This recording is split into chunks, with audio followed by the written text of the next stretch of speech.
Hello, everyone. Welcome back to AI and with me, Dr. Amy. Today we are going on a family trip to the Netherlands Openluchtmuseum. That's the Dutch open air museum located in the beautiful city of Arnhem. Me and my family. If you're looking for a mix of history, fun, interactive experiences for all ages, this is definitely a place to check out. So sit back and join us on this beautiful journey through time. Let's enjoy. But before that, please, how are you? I hope you are well. I am good too. We are good here.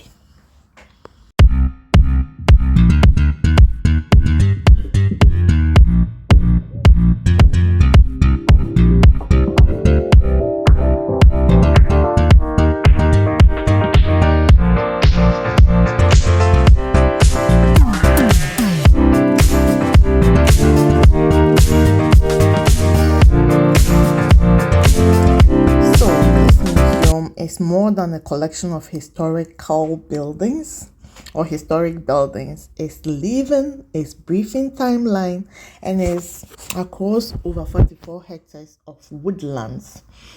And it shows 80 real authentic houses, farms, and workshops that have been moved from all over the Netherlands. They've been transported, these houses and farmlands and farms and workshops and things have been transported from other parts of the Netherlands to this place.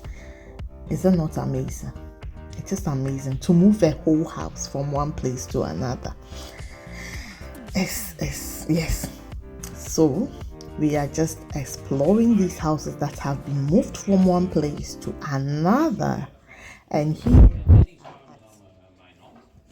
the linseed oil mill, or Linzad in Netherlands, Olie Molen. And at first glance, this mill looks like a traditional windmill. But when you step inside, you will discover something very beautiful, complex mechanical process that turns flaxseed, linseed, into valuable oil, all without electricity. So the windmill powers a heavy stone and it presses and crashes the windmill into a thick paste. We had a feel of it, and then the oil is a whole process. But for me, I was like, wow, sustainability isn't new, right? They have been harnessing renewable wind energy centuries ago. These mills remind us that ancient wisdom has solutions to some of the modern day practices. And let's go through this room. So this was a house that was moved here as well. So it was moved with all the things. This is a farmhouse moved here. I mean, going through the whole place, I was like, this is amazing. This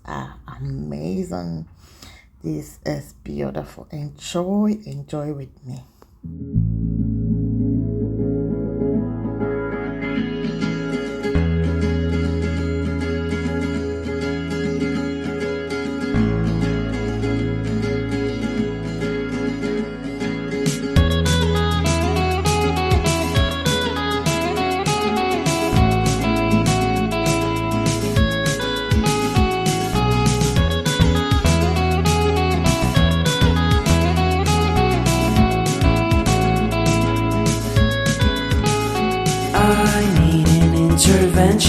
Divine intervention,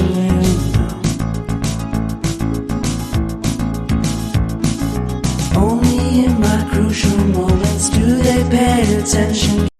I must say that with all the historic houses that were moved to the museum, I was actually wondering and thinking through it. Actually, I was discussing with my husband about this and I was so amazed, honestly. that they could move houses there.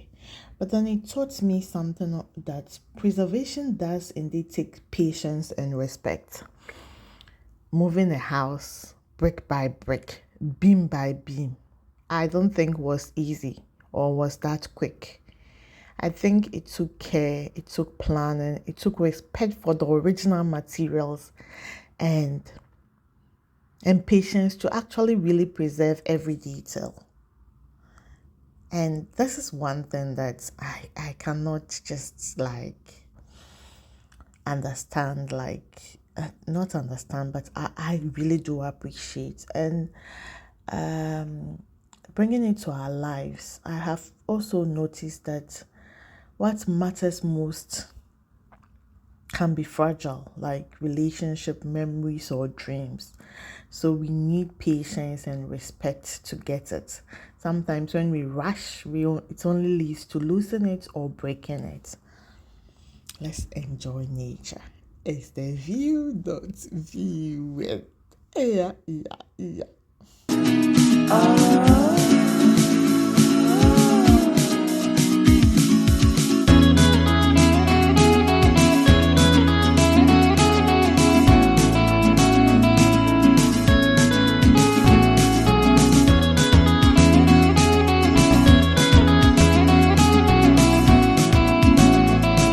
This was a breath of fresh air and calm. The museum is a whole garden on its own, peacefully green. You can slow down and reconnect with the natural world. Birds sing overhead. The flowers are blooming by the paths, and the trees creating this beautiful layering and landscape. I don't know how to say it, And in this fast-paced world, I think nature just reminds us to just pause, take a break, breathe in fresh air, and find the calm. Sometimes the best classrooms is actually outside and outdoors, observing natural things. Let me talk about the animals at this point.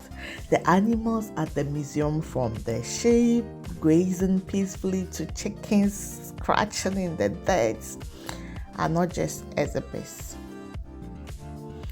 They are living reminder of how humans and animals, we've shared such a beautiful life journey for centuries.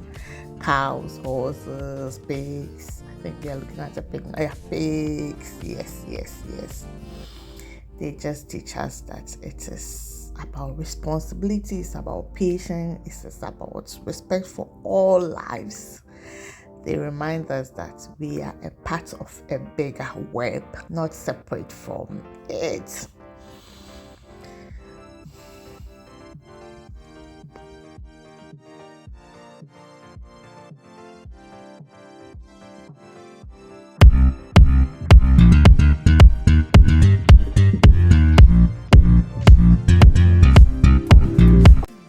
So I've been also thinking about how these houses were moved here, the things that have been preserved, the kind of utensils they were using, their clocks, and all the details. Then I'm thinking about when these houses were moved, their original roots in terms of landscape were taken away.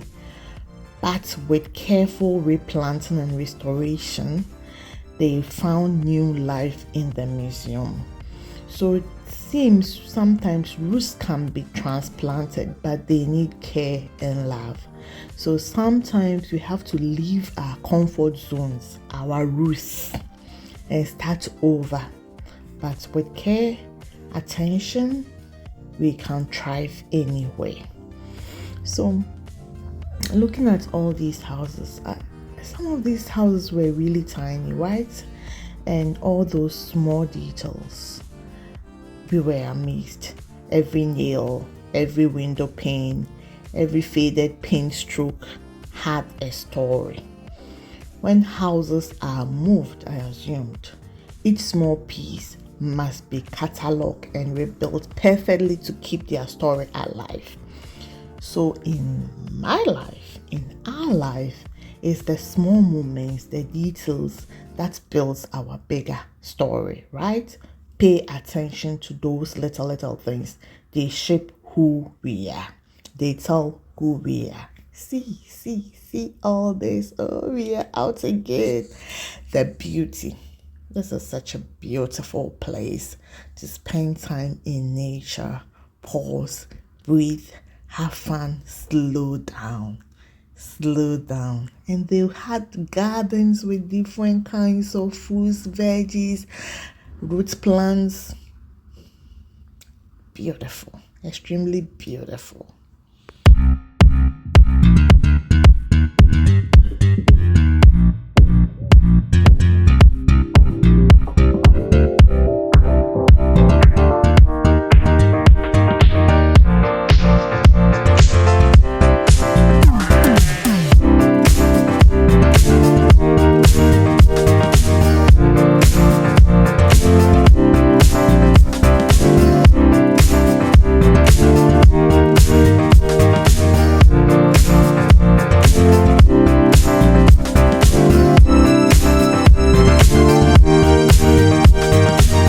The museums, gardens, and fields shows how nature cycles shaped our daily lives, right?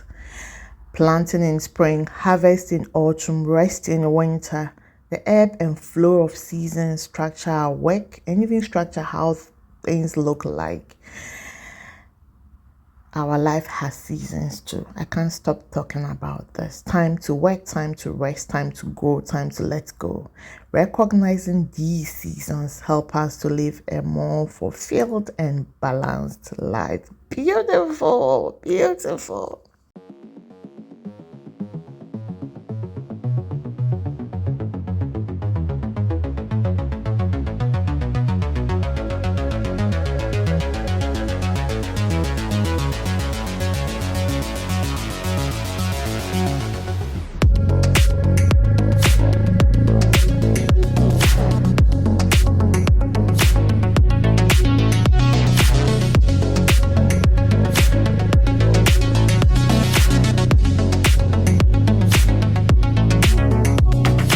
Change is hard. It's really, really hard.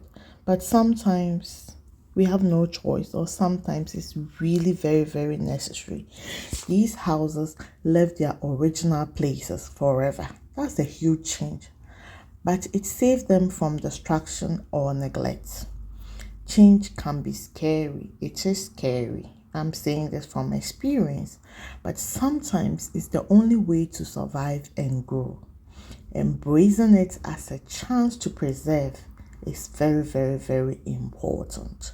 Another thing I noticed was that the past can be a foundation for the future. I'm a historian. What do you expect me to say? Once these houses were moved, these houses have become living classrooms, inspiration for new generations. Our past, no matter how old you see it, archaic you see it, archival you see it, can be a foundation for the future. We learn from it, we take lessons from it, we honor it, we rebuild it, we have stories from it. See, is this not nice? Yes.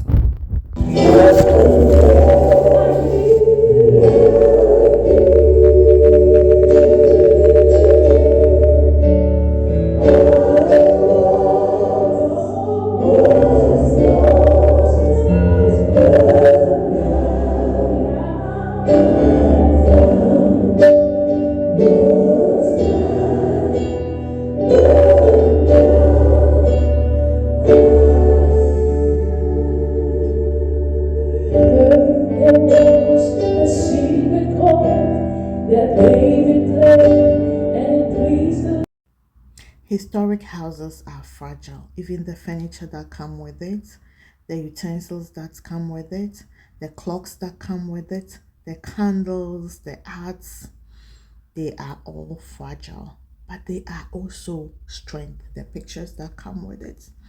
But they are also strong. Historic houses after centuries become very fragile. But what I have seen is that they stand strong because of solid craftsmanship and also care. People are like that too.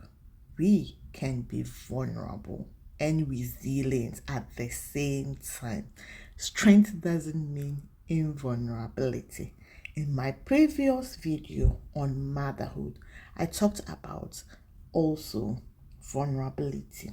Vulnerability. So, strength doesn't mean invulnerability. Yes. Emotional bulletproof, you remember? Yes. So every move is a story of hope. Each house relocation is a story of hope. Hope that culture, hope that customs, hope that religious traditions, hope that heritage will be remembered. Heritage will be preserved. Heritage will tell a story one day. So when you move forward in life, when you move to another place in life, carry hope with you. Carry your story with you. It's the engine that keeps us rebuilding and growing. Hope, hope. Every move is a story of hope.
One of the most fascinating aspects of this museum is how it celebrates Dutch technology. Built not with electronics, but with wind, water, muzzle, and brilliant mechanical design. I already told you about the flaxseed oil mill because I'm going to say Lensad again. But the next one I want to also talk about is the horse-powered innovations. Before engines, there was say muzzle. You will also find house-powered machinery in action.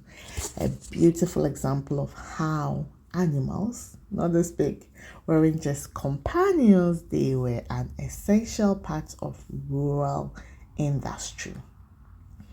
Seeing the horses at work, calm, steady, strong, reminds us of a time when humans and animals worked in harmony, not against nature, but with nature.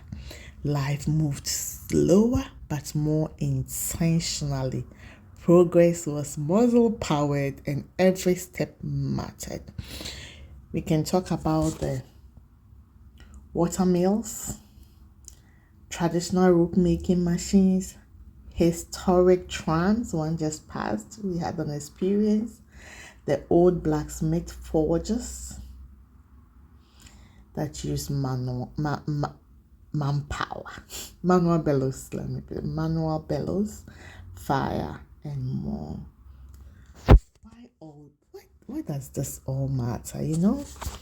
Openluchtmuseum shows us that technology doesn't have to mean digital all the time. It can be mechanical, it can be natural, it can be sustainable, powered by wind, water, and living beings. There is a quiet intelligence in these systems rooted in necessity and refined by generations. And while these methods may seem outdated, they reflect something deeply modern. We are trying to return to eco consciousness, resourcefulness, and sustainable designs.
I need at this point to talk about windmills. Yes, windmills are so important in Dutch innovation, right? Solving everyday problems with the power of nature.